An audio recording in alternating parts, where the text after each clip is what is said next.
Shalom et bienvenue.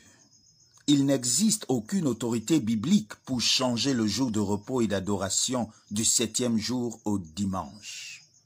Dans le livre de Exode chapitre 20, le verset 8 à 10, il est écrit « Souviens-toi du jour du repos pour le sanctifier. Tu travailleras 6 jours et tu feras tout ton ouvrage. Mais le 7e jour est le jour de repos de l'Éternel ton Dieu.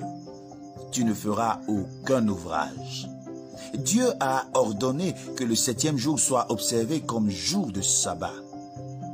La majorité des dictionnaires ou encyclopédies, y compris le 10e tirage du Larousse 1962, indiquent que le samedi est le 7e jour de la semaine, alors que le dimanche est le premier jour de la semaine.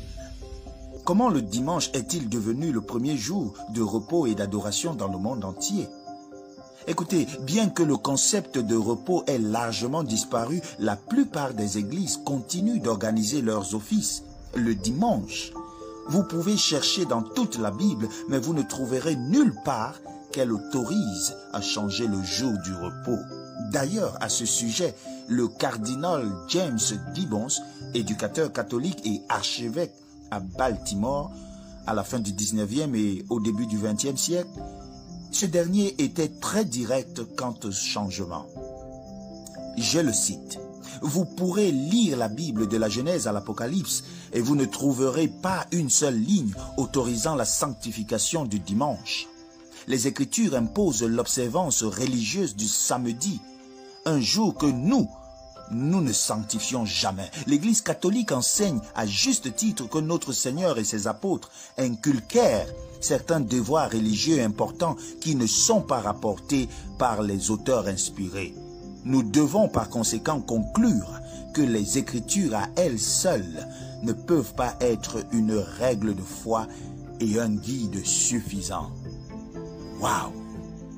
Saisissez-vous cela. L'auteur admet que l'observance du dimanche n'est autorisée nulle part dans la Bible et que le 7e jour est le seul jour sanctifié par les Écritures.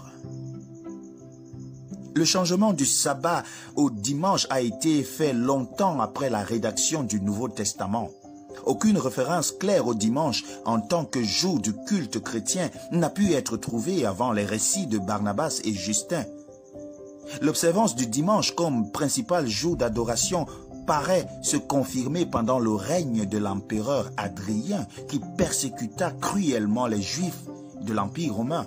Hadrien interdit expressément la pratique du judaïsme, y compris l'observation du sabbat qui est le 7e jour.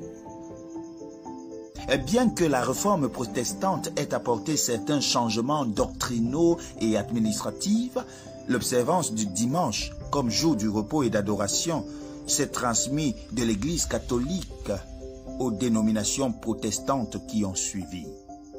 Alors l'Église catholique revendiquait l'autorité d'établir ses propres périodes d'adoration.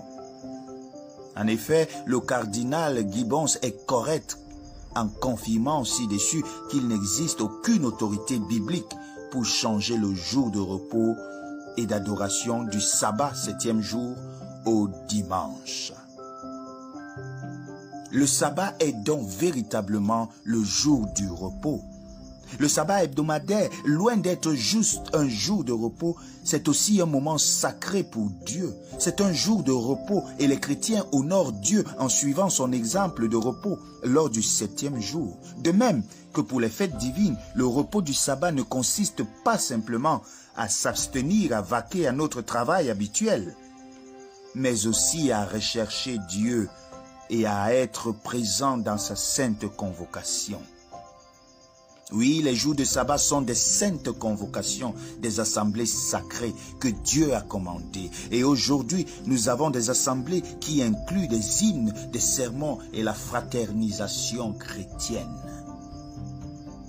Le jour du sabbat est le jour que Dieu a fixé afin que tu puisses mettre un break.